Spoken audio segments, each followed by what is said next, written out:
요한계시록 강의를 오래 해가는데, 지난 시간에 요한계시록을 종말론적 신앙으로 바라봐야 된다 말씀드렸습니다. 말세 신앙과 종말론의 신앙의 차이를 제가 말씀드렸고, 말세 신앙에 자꾸 현혹이 되다 보면 세대주의 신학이나 아니면 이단 사상으로 흘러갈 수 있기 때문에 성경에 근거를 한 종말론적 그러한 신앙을 가지고 요한계시록을 우리가 해석을 해야 된다라는 말씀을 드렸고요. 그러기 위해서 이제 요한계시록은 계시 문학이고요. 두 번째는 예언서인데, 계시라고 하는 것은 하나님께서 우리에게 숨겨진 비밀을 보여주시는 것이다. 그래서 우리가 알고 싶어서 아는 게 아니에요. 그러니까 예를 들면 요한계시록을 자기가 풀어내겠다고 무등산에 올라가서 10년 있다 내려왔다. 여러분, 그 사람 다 이단입니다. 왜냐하면 계시라고 하는 것은요, 하나님이 보여주셔야지만 되는 것이기 때문에. 사도 요한이 요한계시록을 앞으로 이걸 보려고, 그 환상을 보고 싶어서 하나님이 그렇게 보여준 게 아니라 하나님의 특별한 계획 속에서, 하나님의 주권 속에서 사도 요한에게 보여주고 깨닫게 해주시는 말씀이죠. 그래서 계룡산에서 10년을 쌓고 내려왔다. 다 이단입니다. 그렇게 해가지고 하나님의 영이 임하는 게 아니라, 그렇게 10년 정도 있으면 귀신의 영이 모여요. 귀신의 영이 자기에게 들어와요. 그래서 그런 것들은 다 주술이고요. 그런 것들은 여러분들 현혹 당하지 마시기 바랍니다. 그래서 계시라고 하는 것은 하나님이 주인이고 하나님이 보여주신다는 것이고, 그 계시의 완성은 바로 예수 그리스도시죠. 그 다음에 두 번째는 요한계시록은 계시문학과 더불어서 예언서인데, 그럼 예언이라는 것이 무엇이냐? 지난주에 말씀드렸던 것, 미래를 맞추는 게 예언이 아니라 하나님의 약속이 예언이다. 하나님의 약속을 위탁할 예를 쓰는 거예요. 이 예언이라고 하는 것이 한자로 보면 위탁할 예자를 써요. 그래서 하나님의 그 약속, 하나님의 말씀을 위탁받은 자들을 구약에서는 예언자라고 하는 거예요. 그래서 이 예언자가 영어에서의 막 예언자 하면 미래의 일을 막 마치는 사람들을 예언자라고 하는데, 그건 쪽집게 무당이고요. 이사야 선지자나 예레미야 선지자나 다 예언자들인데, 성경에 나오는 예언자들은 미래의 일들을 알아맞추는 것이 아니라 하나님의 말씀을, 그 예자가 위탁받을 예자, 말씀을 위탁받은 자들이다. 말씀을 위탁받은 사람이다. 그래서 예언자예요. 그럼 하나님이 말씀을 왜 맡기시느냐? 과거 아브라함부터 하나님이 말씀을 통해 우리에게 약속해 주신 게 있어요. 그걸 언약이라고 하는데, 말씀 원자를 써서 말씀의 약속, 언약이라고 하는데, 말씀을 통해서 하나님의 백성들에게 약속하신 그 약속의 내용들이, 그 내용들을 이스라엘 백성들이 자꾸 잊어버려요. 자꾸 망각해요. 그리고 하나님을 떠나서 자기 멋대로 살아요. 그러니까 하나님의 약속이 어디다, 하나님의 약속을 다시 기억하고 약속대로 우리가 살아야지, 이때마다 하나님이 보내주시는 사람들이 예언자였던 거예요. 근데 이 요한계시록이 예언서라는 거예요. 예언서.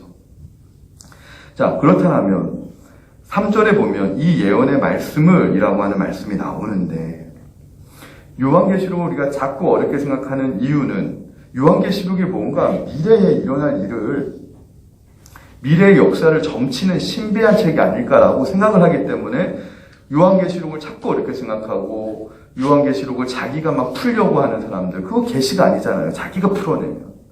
그러한 이만희 같은 그 교주, 말도 안 되는 그런 신천지 교리에 자꾸 빠지고 미혹당하는 것인데, 그런 게 아니라는 것입니다. 자, 그렇다면 예언이라고 하는 것은 미래를 점치는 책이 아니다라는 것을 제가 분명히 말씀드렸어요. 그러면 하나님이, 예언은 하나님의 말씀을 맡겨주신 건데, 그 말씀은 약속인데, 하나님의 약속인데, 하나님의 약속은 미래에서부터 옵니까? 과거에서부터 옵니까? 우리 이것부터 분명히 정리해야 됩니다. 자, 제가 한번 여러분들에게 물어볼게요. 하나님의 약속은 미래로부터 옵니까? 과거로부터 옵니까? 과거로부터 오죠. 분명히 과거에 아브라함을 통해서 하나님의 최초의 언약을 주셨단 말이에요. 과거로부터 오는 거예요, 하나님의 약속은. 그래서 구약에 있는 예언자들은 미래의 일에 관심이 없었다니까요. 내년이 어떻게 되든 내후년이 어떤 일이 일어나든 거기에 관심이 없었어요. 그걸 알아맞추는 게 예언자가 아니에요. 그래가지고 교인들 중에서도 당신 뭐 1년 후에 어떻게 될 거야, 2년 후에 어떻게 될 거야 이렇게 기도하는 분들 다 그거 악령이에요. 잘못된 영 받은 거예요. 사도 바울을 통해서도 미래의 일에 대해서는 알아도 말하지 말라고 하나님이 하셨단 말이에요. 왜냐하면 미래는 하나님의 영역이기 때문에. 여러분 절대 현혹당하면 안 됩니다. 그런 것들을.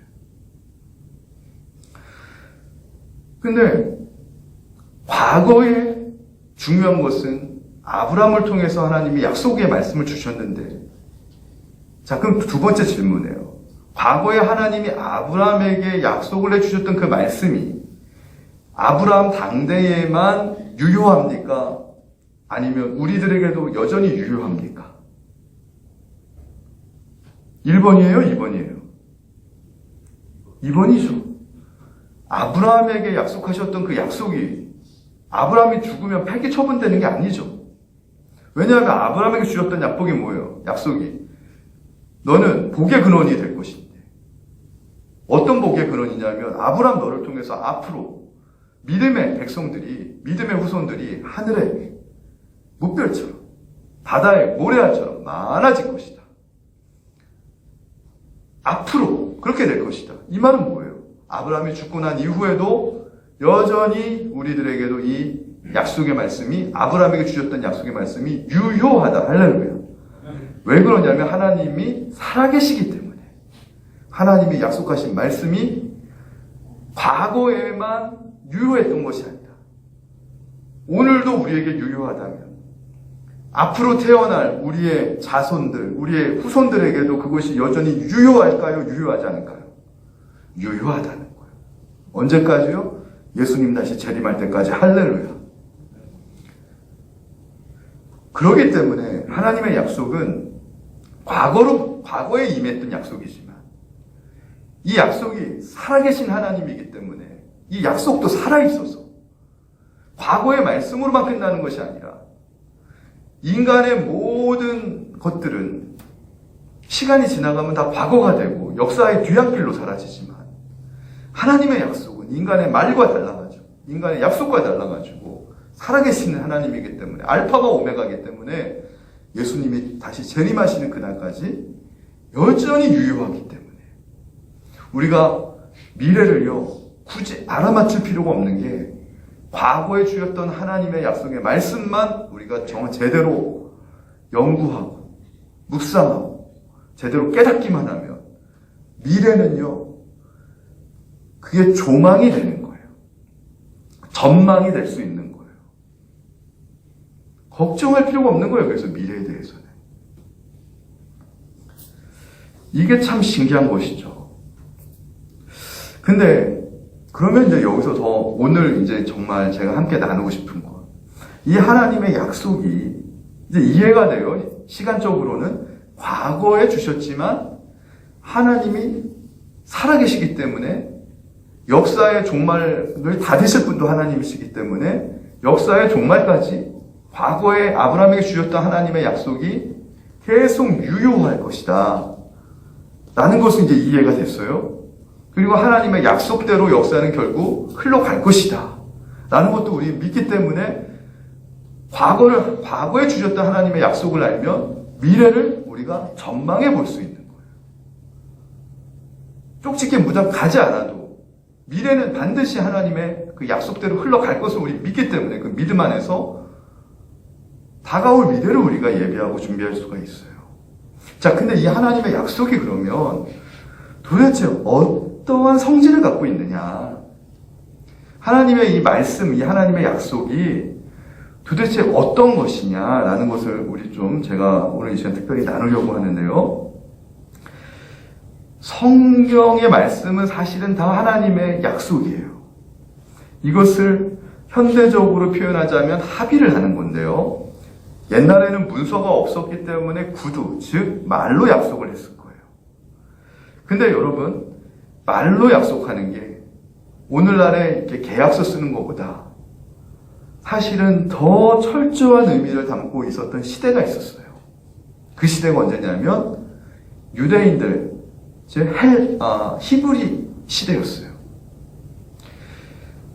이 히브리 민족들은요, 굉장히 독특한 민족이었어요. 하나님의 선민이었기 때문에 그런지 몰라도 이 히브리적 사고가 사실은 우리 한국적인 사고랑도 비슷하기도 해요. 히브리적 사고와 헬라적 사고를 서양 고대 그 정신사를 나눌 때 이거 두 개를 굉장히 비교를 하는데, 특별히 종교사를 정신적으로 나눌 때 히브리인들의 사고와 헬라인들의 사고는 굉장히 대조가 되기 때문에 이걸 학자들 연구를 많이 하는데, 쉽게 얘기하면 히브리인들은요, 말과 행동이 하나였어요. 히브리 언어에서. 근데 이것이 헬라인들로 넘어오면서 헬라 그리스 철학 알잖아요. 철학의 그 발상지. 이 사람들은 말과 행동을 따로따로 나누기 시작한 게 바로 헬라인들이었어요. 그래서 이들의 철학의 기본 토대는 분석이었어요. 분석. 모든 걸 분석하는 거예요. 영혼과 물질을 나누어서 생각하고. 분석적 사고라고 해요. 근데 히브리인들은요, 유대인들은 통합적인 사고를 했던 민족이에요. 저는 이들이 하나님의 선민이었기 때문에 이런 특징을 갖고 있다라고 저는 연구하면서 이제 결론을 잠정적으로 내린 사람인데,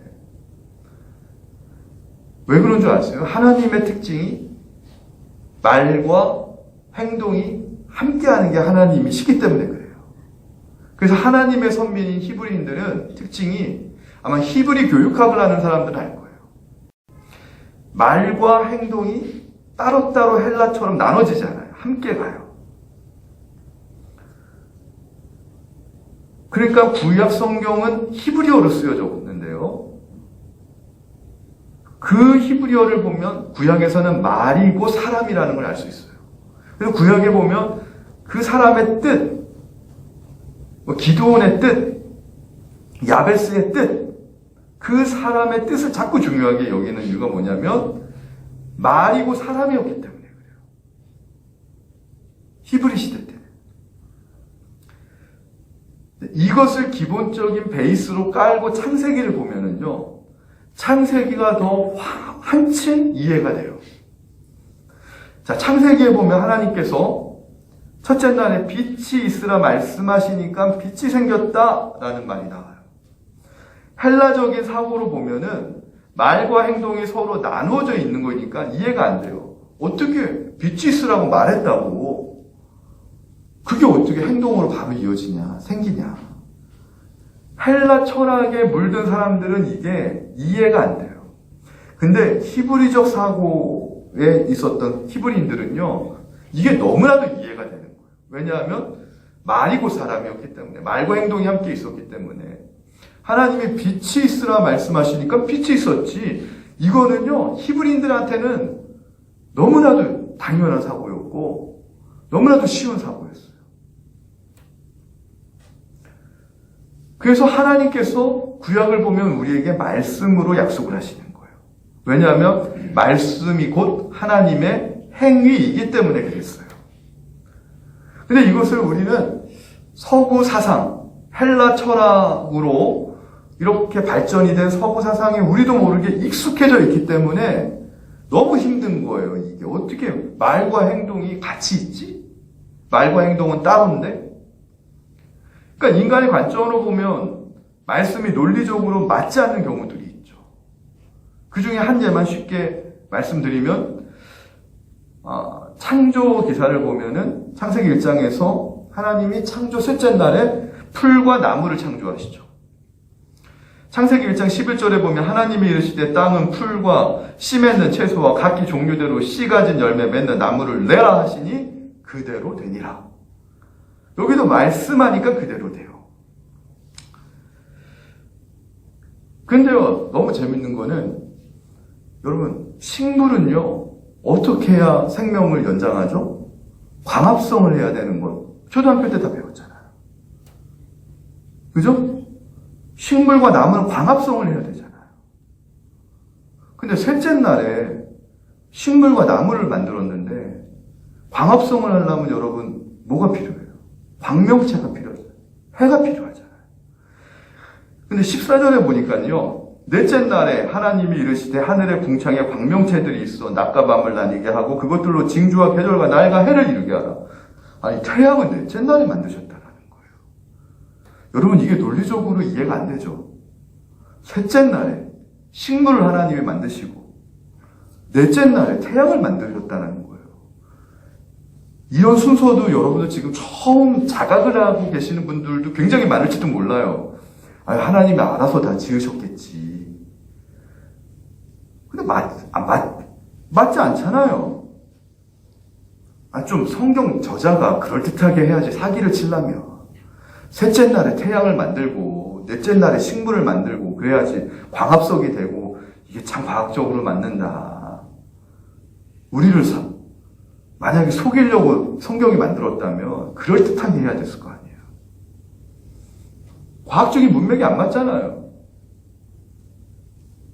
근데 이게 헬라적인 철학에 익숙해서 그런 것이고요. 하나님의 말씀과 하나님의 약속이 어떤 것인지를 모르기 때문에 우리가 이것이 의문이 생기고 믿어지지 않고 풀려지지 않는 거예요. 제가 지금부터 이거 풀어드릴게요.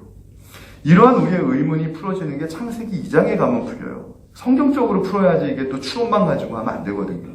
창세기 2장 5절 6절에 보면 이런 말씀이 있어요. 여호와 하나님이 땅에 비를 내리지 아니하셨고 땅을 갈 사람이 없었으므로 들에는 초목이 아직 없었고 초목이 없었어요. 밭에는 채소가 나지 아니하였으며 안개만 땅에 올라와 온 지면을 적셨다. 무슨 말이냐면요. 쉽게 얘기하면 땅을 경작할 사람이 없어서 식물도 없고 채소도 없고 온 지면에 안개만 가득했다라는 거예요. 여러분 이게 이해가 되세요? 뭔 말인지? 자, 사람은 언제 태어나죠? 창조 6째 날 하나님이 사람을 만드세요. 자, 그러면 사람이 없었으므로 사람이 있기 전까지는 식물이 없었다라는 것. 지금 셋째 날에 하나님이 식물 지었는데 식물이 생겼다라고 했는데 지금 없다라는 거예요. 현실에서는 온 안개만 있다라는 거예요. 이거를요 헬라적인 분석적인 사고로 이해하려고 그러면 하나도 이해가 안 되고 성경은 엉터리란 말이 나온다니까요. 근데요 잘 보세요. 인카네이션이라고 하는 것을 제가 말씀드린 적이 있어요. 인카네이션이 뭐냐? 하나님의 언약이 성취가 되는 게 인카네이션이에요. 그래서 인카네이션의 가장 궁극적인 모델이 예수님이에요. 예수님이 영적인 존재에 영으로 존재하셨다가 예수님이 육신의 몸을 입고 오신 사건이 인카네이션이에요. 근데 이 예수님이 오시고 싶어서 그렇게 오신 게 아니라 하나님이 구약에서부터 예언을 해주셨어요. 여러 예언자들을 통해 가지고 이새에 그러한 가지에서 다윗의 그런 후손이 올 것이다. 이새의 가문에서 다윗의 후손이 올 것이다. 메시아로 올 것이다. 그 하나님의 약속이 예수님이 오시기 천 몇백 년 전부터 있었는데 그 약속이 있잖아요. 그 때가 되어서 예수님이 육신의 몸을 입고 이 땅에 오신 게 인카네이션이에요. 그럼 이것을 좀 더 확장하면 뭐냐면 하나님의 말씀은 영으로 계시는 거예요. 영적으로 있는 거예요. 영적인 세계에 존재했던 이 하나님의 말씀이 어느날 환경과 조건이라는 때가 갖춰져서 현실 세계에 드러나는 것을 인카네이션이라고 그러고 인간 편에서는 그걸 기도해서 받으면 응답이라고 얘기하는 거예요. 자, 보세요. 오늘 창세기 2장 5절 6절이 인카네이션의 첫 번째 예입니다. 하나님이 창조 셋째 날에 식물이 있으라 그러면 있었던 거예요. 어디 있었냐면 현실 세계에 있는 것이 아니라 영적인 세계에 존재하고 있었던 거예요. 말씀 속에 존재하고 있었다라고 표현해요. 넷째 날에 광명체가 있으라 그러니 있었던 거예요. 해와 달이. 근데 현실 세계에 나타나지 않아요. 왜요? 현실 세계에서 하나님의 기준은 사람이었기 때문에 그래요. 창조 여섯째 날 하나님이 사람을 지으시니까 이제는 사람이 있으니까 땅을 경작할 사람이 있기 때문에 조건이 채워졌기 때문에 식물을 하나님이 현실 세계에 드러낼 조건이 충족이 됐기 때문에 식물이 현실 세계에 등장하고 광명체가 현실 세계에 등장한 것은 창조 여섯째 날인 거예요. 그럼에도 불구하고 셋째 날에 하나님이 말씀으로 식물이 있으라 그러면 있음을 우리 믿음으로 고백한다는 거. 현실에서는 아직 이루어지지 않았지만 하나님이 말씀하셨으니까 말씀으로 생겼더라고 오늘 창세기 기자는 고백을 하는 거예요. 할렐루야. 이게 믿음인 거예요. 아직 예수님 오시지 않았어요. 많은 교회들이 있잖아요. 정신병자가 아닌 이상 어떻게 예수님이 다시 오신다라는 사실을 강단에서 선포할 수 있습니까? 누가 그걸 보장할 수 있습니까? 다 정신병자들이 아닌 이상 예수님이 앞으로 언젠가는 역사의 종말에 다시 오신다는데 그걸 어떻게 우리가 믿을 수 있죠? 여러분 세뇌당한 거예요? 아니에요. 세뇌당한 게 아니라 여러분이나 저나 성령 체험이 있고 기본적으로 어느 정도 말씀이 있으니까 그게 믿어지는 거예요. 할렐루야. 아직 오시지 않을 예수님이 다시 오신다는 것도 우리가 믿음 가운데 속에서 믿는데 왜 하나님의 약속이 우리의 삶 가운데 속에서 성취 앞으로 되어질 거라는 사실을 왜 믿지 못합니까? 이걸 알아야지 예언이 풀리는 거예요. 이걸 알아야지만 하나님의 언약이 풀리는 거예요. 하나님의 약속이 이런 것이구나. 네. 그러니까는 사실은 사람이 없을 때는요. 하나님 볼 때 이게 필요가 없어요. 하늘의 해와 달과 별 이런 것들도 여섯째 날 하나님이 세트로 창조의 마지막 방점 마침표가 사람이었거든요. 사람을 딱 짓고 하나님이 천사를 보내가지고 다 광명체들을 만들고 천사가 사역자니까 천체를 운행하고 지금도 보이지 않게 바다와 땅의 경계를 다 조종하는 것도 영적으로는 천사라는 것이죠. 그거를 인간들은 물리학이나 아니면 천문학으로 그걸 풀어내는 것뿐이고. 그러니까요, 하나님의 약속은 우리 입장에서는 아직 이루어지지 않은 것이 대부분이지만 하나님 편에서는 한번 우리를 향해서 하나님이 약속을 주셨다면 하나님 편에서는 말씀 안에서 영적인 세계 안에서 이미 이루어진 것을 여러분 우리가 알아야 됩니다. 다만 때가 되지 않았기 때문에 아직 현실 세계에서 하나님의 그 약속이 모습을 드러내지 않고 있을 뿐이다. 이걸 우리가 알아야 돼요. 그래서 현실 세계에서 하나님의 약속을 우리가 드러낼 때까지 뭐예요? 믿음과 말씀과 기도와 순종으로 그걸 기다리는 것이죠. 익히는 것이죠. 그러니까 하나님의 말씀은 이런 것이죠. 하나님이 말씀하시니 그대로 되니라. 하나님이 우리에게 주신 약속은 하나님 편에서는 이미 다 성취되고 끝난 것이라는 사실을 우리가 알면 우리가 염려하고 두려워하는 문제들의 대부분이 풀려요. 요한계시록의 주제는 제가 그래서 최후 승리라 말씀드렸어요. 근데 이 최후 승리도 하나님 편에서는 이미 이루어진 것이에요. 언약에 의하면 이미 이루어진 것이에요. 최후 승리해 너희들 이미 주셨기 때문에 하나님 편에서는 이미 이루어진 것이에요. 근데 우리 편에서는 아직 이루어지지 않았어요. 우리 현실 속에서. 그래서 우리는 다가올 미래에 대해서 여전히 불안해하고 두려워하는 마음이 들어요. 당시에 요한계시록이 쓰여질 때 초대교회들도요. 앞으로 어떤 환란이 올까? 로마 제국으로부터 예수 믿는다는 이유로 어떤 핍박이 오고 환란이 올까? 그런 흉흉한 소문이 돌았고 그 정보들이 이미 들어와 있었고 그래서 많은 성도들이 불안해했어요. 두려워했어요. 그때 하나님이 사도 요한을 통해서 이 요한계시록을 주신 거예요. 더 이상 무서워하지 마. 왜? 하나님이 최후 승리할 거라는 약속을 이미 과거에 너에게 줬잖아. 예언자들을 통해, 선지자들을 통해. 결국은 하나님이 최후 승리를 이루실 거야. 잠시 환란이 올지 몰라, 고난이 올지 몰라, 어려움이 올지 몰라. 그러나 너희들이 믿음에서 떨어지지 아니야. 믿음의 대열에 붙어 있으면 너희들 반드시 최후 승리자가 된다. 할렐루야. 그래서 요한계시록은 하나님의 시간 속에서는 이미 끝난 최후 승리에 관한 이야기를 여전히 끝나지 않는 인간들에게 예언이라고 하는 방식을 통해 주고 있는 책이에요. 다시 한번 말씀드립니다. 예언은요, 과거의 약속이, 과거에 하나님이 아브라함에게 해주셨던 약속이 현재 어떠한 의미를 우리에게 갖고 있는지를 보여주고 있는 것이 예언이에요. 그래서 기독교의 예언은 미래로부터 오는 것이 아니라 과거로부터 오는 거예요. 과거에서부터 미래에 대한 지혜를 찾는 게 바로 기독교의 예언이에요. 물론 세상의 예언은 자꾸 미래를 맞추죠. 노스트라다무스처럼. 제가 볼 때는 약간 세상은 다 그렇죠. 근데 그 성령이 아니거든요.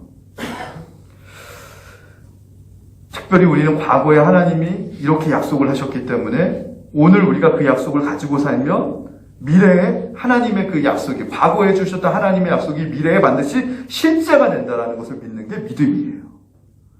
그 믿음을 갖고 살아가는 게 성도예요. 할렐루야.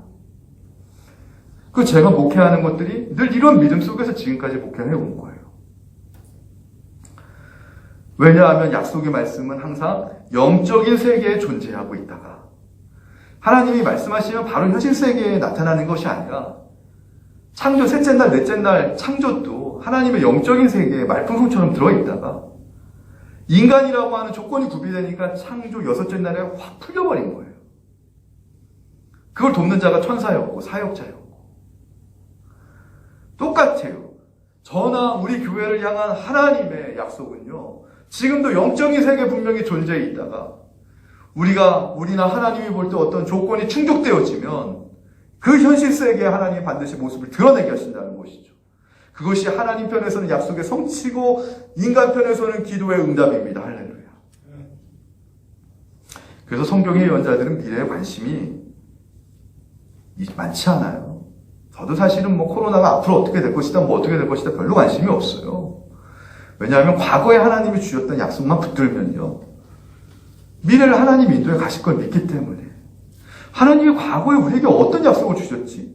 우리의 지금 현재가 불안하고 미래가 불안할 때마다 우리가 찾아야 될 것은 미래의 쪽집게를 알아맞추는 무당이 아니라 과거에 우리 선지자들을 통해, 과거의 성경을 통해 하나님이 우리에게 어떤 약속을 주셨지?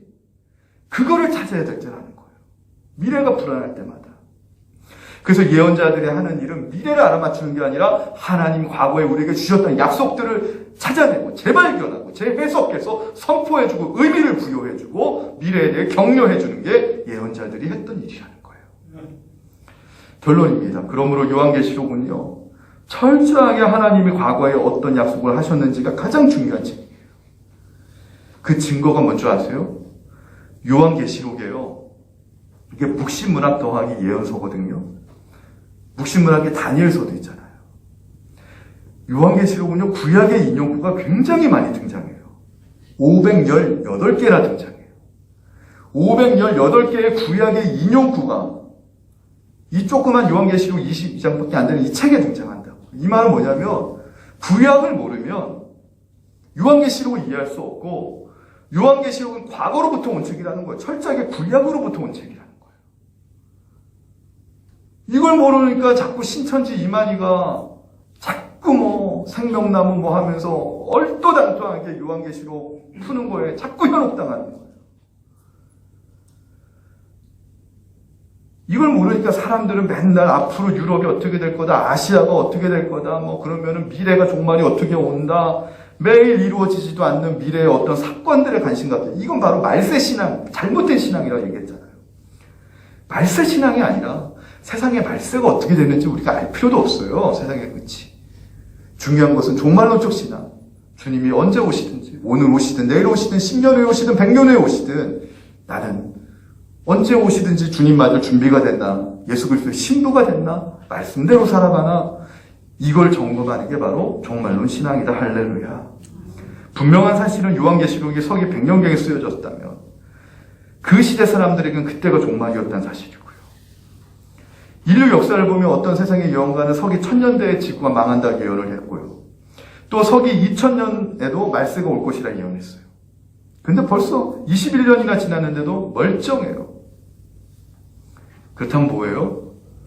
말세 신앙이 틀렸고 종말론 신앙이 맞는데, 종말이 우리에게 중요한 이유는 오늘 나에게 now and here, 지금 이곳에서 내가 말씀을 가지고, 하나님의 말씀을 가지고 믿음 가운데 확신 있게 살아낼 수 있느냐, 바로 하는 문제이기 때문에 종말이 중요하고, 그래서 이 종말론적 신앙을 우리에게 가르쳐주는 요한계시록이 너무나 중요하다. 앞으로 이 요한계시록을 강의해 나가는 동안 무서움과 두려움과 공포보다는 하나님의 위로하심과 격려와 그리고 하나님의 사랑의 메시지를 우리가 더욱더 알게 될 것입니다. 코로나로 불안하고 앞으로 우리의 지구의 여러 가지 것 때문에 불안하고 두려운 그러한 소식들 많이 들려올 때마다 정말 올 한 해 우리 요한계시록을 통해서 하늘의 음성을 듣고 정말 천기를 분별하고 시대를 분별하면서 우리의 마지막 남은 인생을 하나님 앞에서 믿음으로 잘 준비해가는 저와 여러분 우리 빛고울 교회가 되시기를 주님의 이름으로 간절히 축원을 드립니다. 우리 말씀을 생각하면서 찬양지 241번 찬양 드립니다.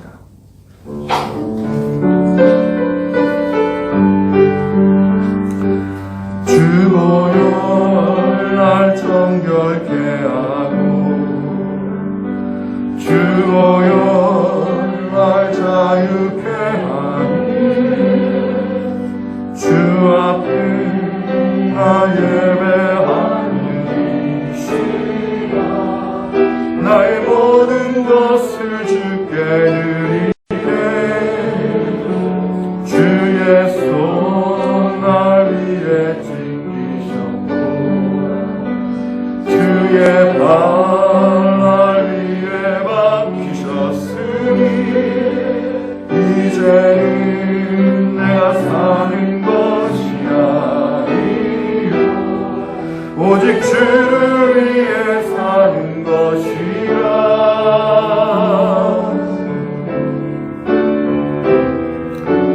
주의 손에 나의 손을 보게고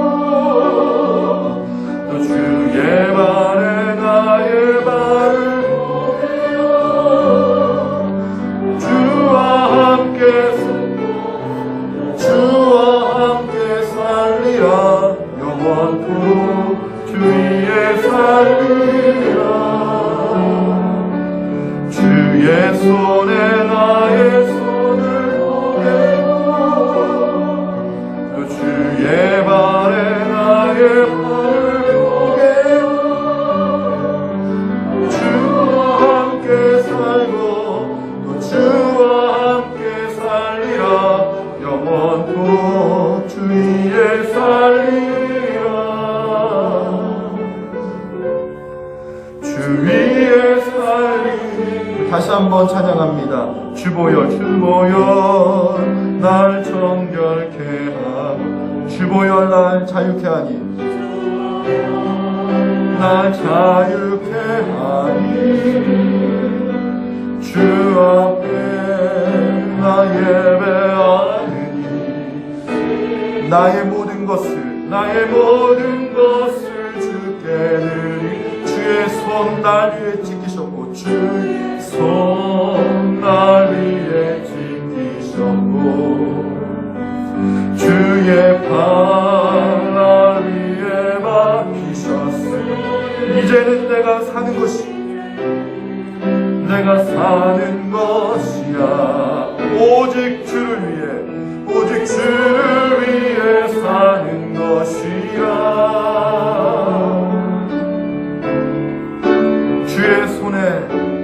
주의 손에 나의 손을 보게고 또 주의 발에 나의 발을 보게요 나 주와 함께 죽고 또 주와 함께 살리라 영원토록 주 위에 살리라 주의 손에 나의 손을 보게요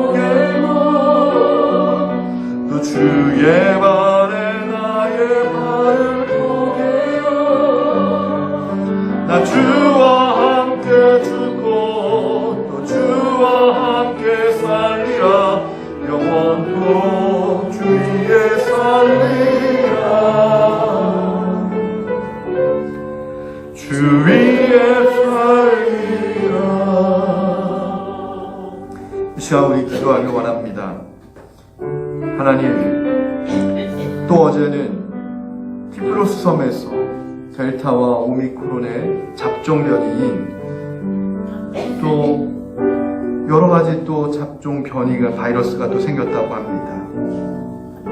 이 코로나가 도대체 어디까지 지속이 될지 어떤 전문가도 정확히 알 수가 없습니다. 혹자는 일찍 끝난다. 혹자는 몇 년 간다.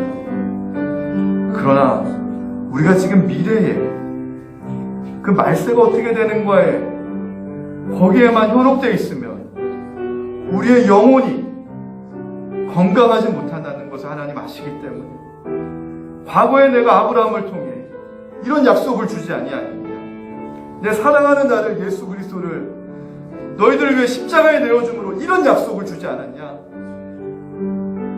로마의 제국의 대환란은 아닐지라도 전 세계 팬데믹으로 경제적으로 여러 가지 어려운 가운데 있지만 분명한 것은 약속으로 우리에게 최후 승리를 주셨다라는 이 사실.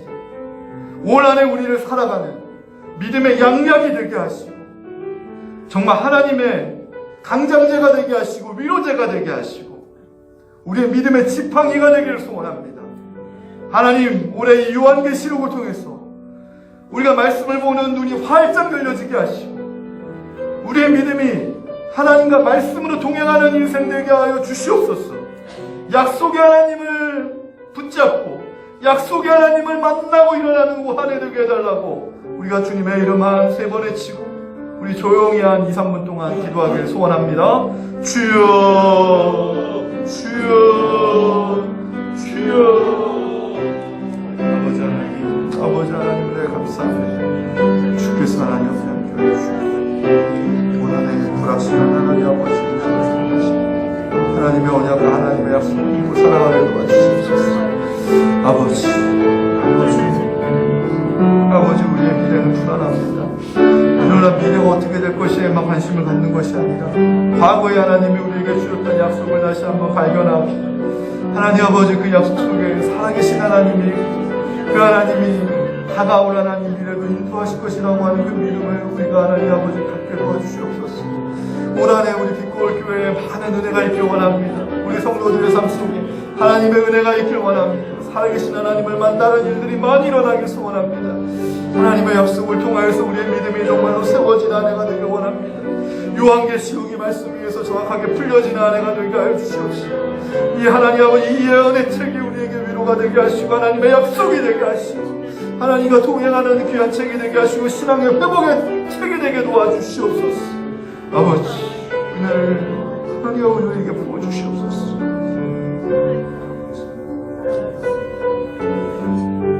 사랑과 은혜가 충만하신 하나님 아버지, 요한계시록이 쓰여졌던 서기 100년경에도 앞으로 다가올 환란을 두고 초대교회들은 불안했습니다. 두려워 떨었습니다. 그때 약속으로 그들을 신앙으로 위로하며 이렇게 세웠던 책이 요한계시록입니다. 오늘날 팬데믹 하나님 끝나지 않는 이러한 염려와 두려움 가운데 속에 우리 한국교회에 필요한 책이 다시 요한계시록이 아닐까 생각합니다. 하나님 요한계시록을 많은 이단들은 자신들의 하나님 정말 영달과 유익을 위해서 말씀을 파헤치고 훼손하고 있는데 하나님 이제 빛고올 교회 이 주일 강단에서 요한계시록이 바르게 회복되게 하시고 바르게 선포되게 하시고 이 진리를 깨닫는 성도들이 올 한해 이 말씀을 붙들고 일어나게 하여 주시옵소서. 승리하게 하여 주옵소서. 예수님의 이름으로 기도하옵나이다. 아멘.